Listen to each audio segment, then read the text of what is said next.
on the geometry proof worksheet that we had that was due to be turned in on Teams on Tuesday. I want to go over those answers with you. Now, in this, unlike the study guide and things that we have, I don't tell you how many statements or reasons there's going to be. Our proofs are going to gradually get harder, and some of these are harder. Some of these we actually used CPCTC like we did out of the book, corresponding parts of congruent triangles congruent. That's what CPCTC stands for. Now, the first one's not. The first one we're just proving triangles congruent. So looking at the given information, they tell me that QR and ST are congruent. I marked them congruent. And this was supposed to be parallel.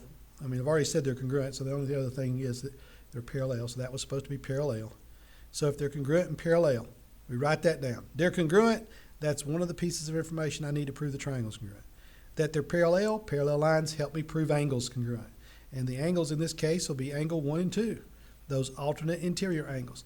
Now, you could have named them angle RQT and angle SQT, or STQ, but I just named them 1 and 2. That's why I numbered them for you, make it easier.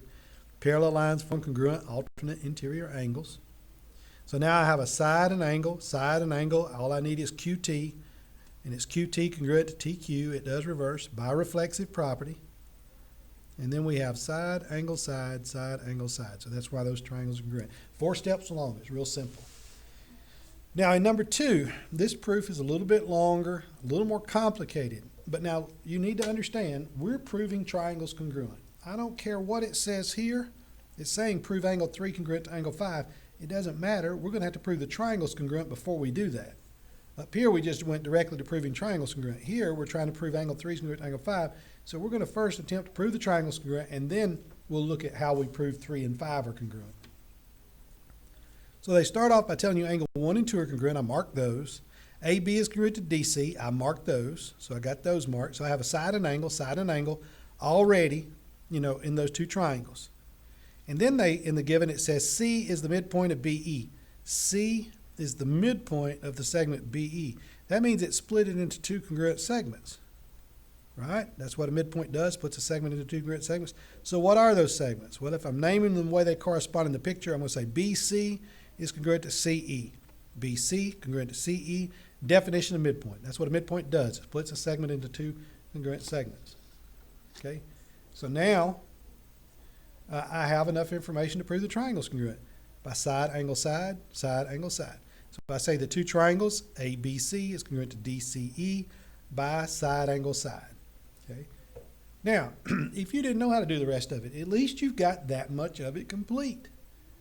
All right? But now let's look at what we've got to prove, what they asked us to prove. They said angle 3 is congruent to angle 5. Now, 5 is not even in the triangle, but 3 is.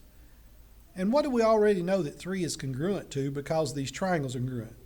3 will be congruent to 4, right? Because they're corresponding parts of the congruent triangles. CPCTC. Angle 3 is congruent to angle 4 because they're corresponding parts of congruent triangles. They're congruent. That's all CPCTC does. Once we say triangles are congruent, see, we only have 3 things congruent when we say the triangle's congruent. There's 3 other pairs of congruent parts.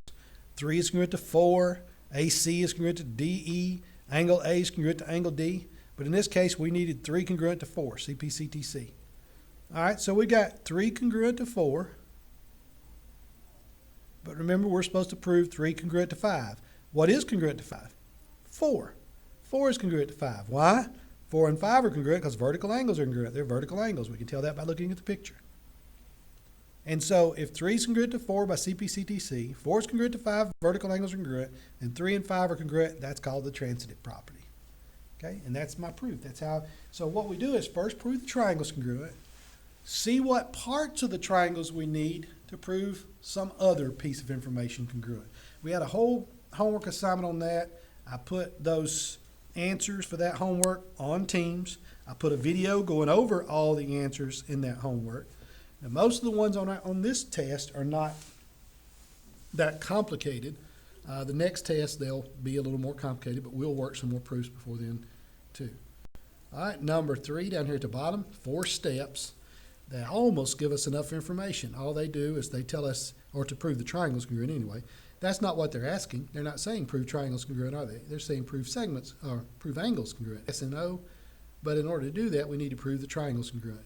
So in the given, and I marked it, SPT, this angle is congruent to OPT, that angle. I marked those two congruent. They also told me SP was congruent to OP, marked that congruent, and I have a side and angle, side and angle. All I need is TP congruent to TP by reflexive property.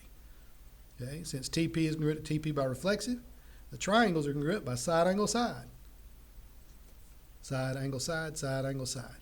If they're congruent by side, angle, side, then angle S is congruent to angle O because of CP, CTC. They're corresponding parts of congruent triangles. Therefore, they're congruent.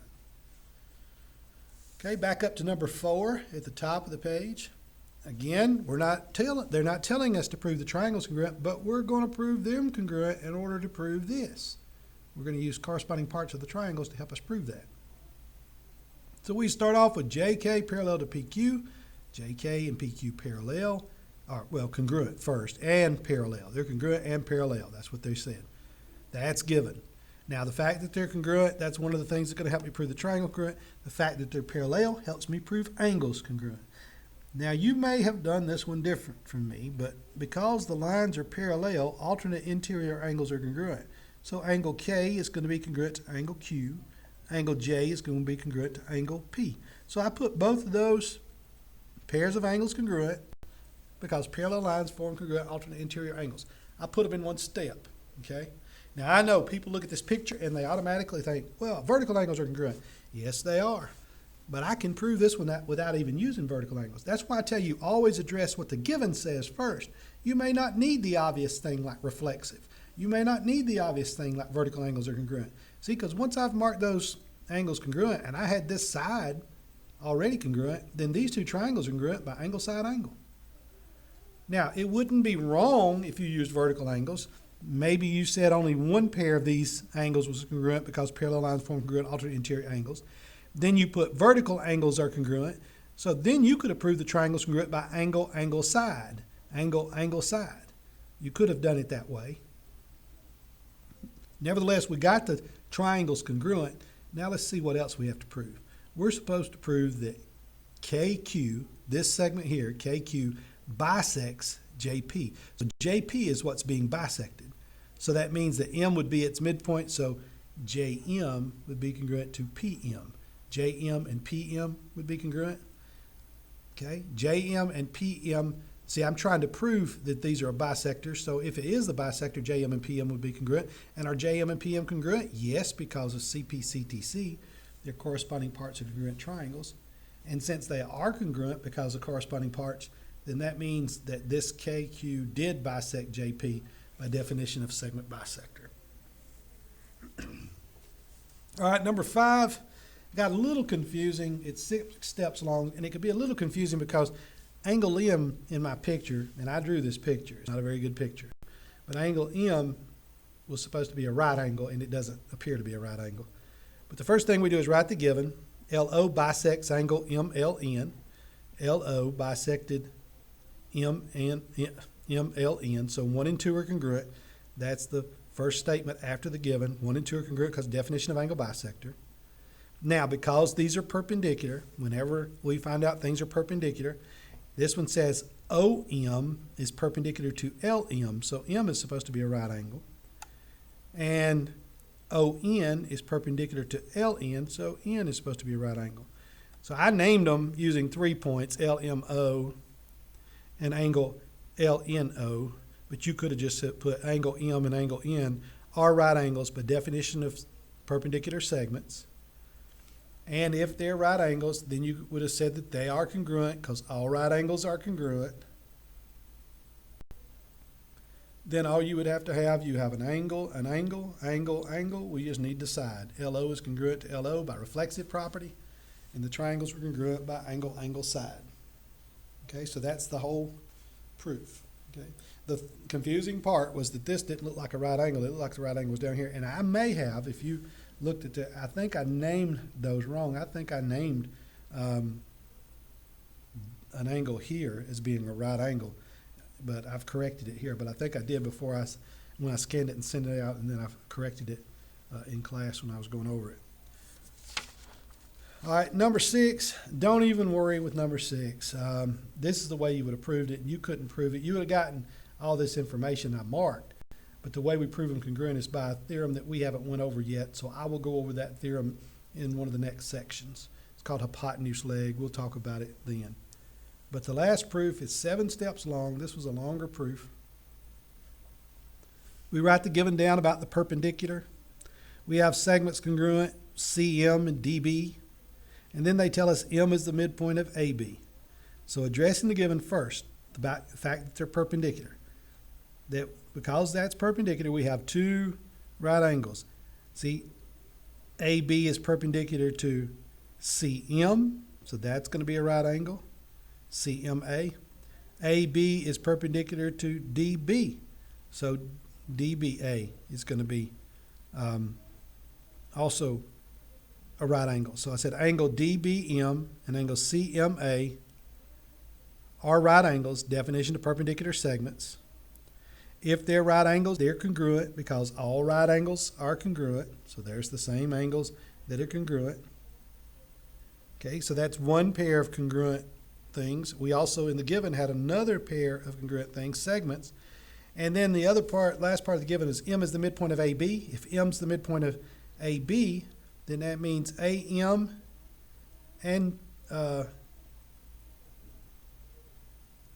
MB, or I said it the other way, BM and MA are congruent by definition of midpoint. There's all 3 things I need to prove the triangle's congruent. 1, 2, 3.